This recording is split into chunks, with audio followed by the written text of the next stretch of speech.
I wonder if, like me, you can get a little bit cynical sometimes. Every time you see those motivational quotes online or those influencers who are all about hustle, if I'm honest, I just get a little bit over it.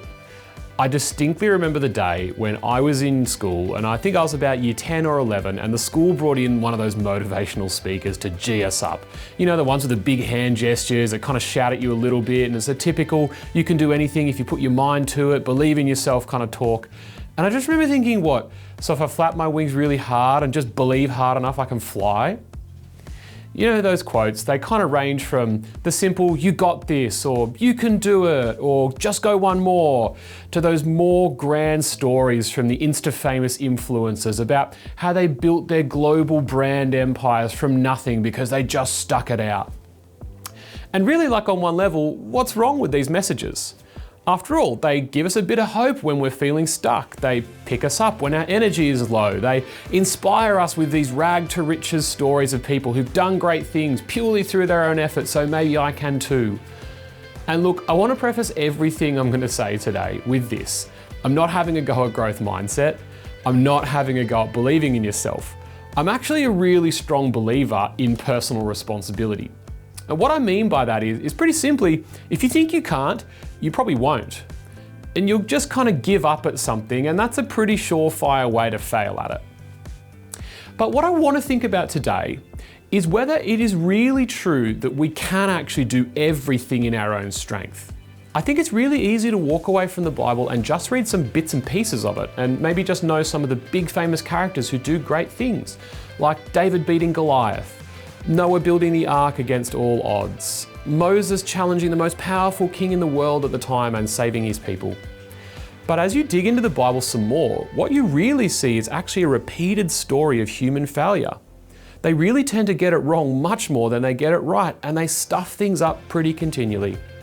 Sure, David beat Goliath, but he went on to make some pretty major mistakes later in his life. Noah built his ark, but he actually also pretty immediately stuffed up once the flood was over. Moses led God's people out of Egypt, but he wasn't even allowed to enter the promised land because he disobeyed God. Look, we live in a culture that doesn't really like to acknowledge that failure.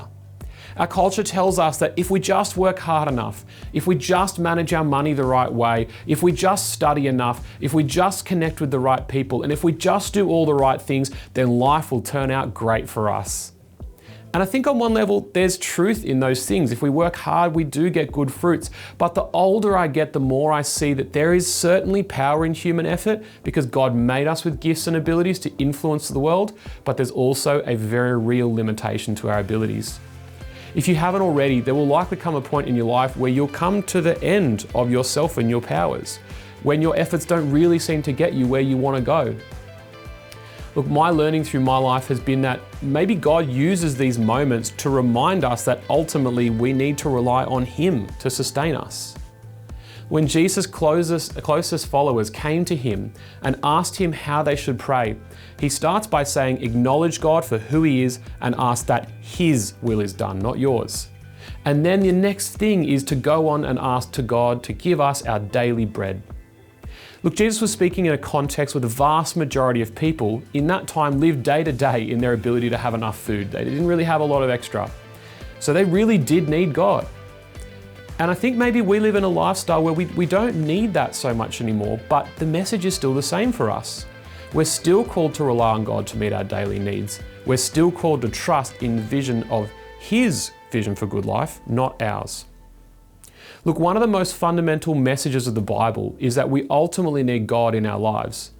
And even then, it's not just about seeing God as a doctor who cures our sicknesses or a mechanic who fixes our car when it's broken, someone we can go to when things are wrong.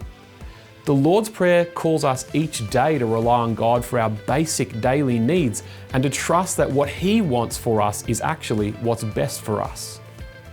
So when the Bible calls us to tenacity, or in the language of our learning dispositions, persevering, we need to be careful that we don't interpret this just as a call to tough it out in our own strength. No, this tenacity of the Bible is turning to God each day and every day to rely on Him in the good times and in the bad times.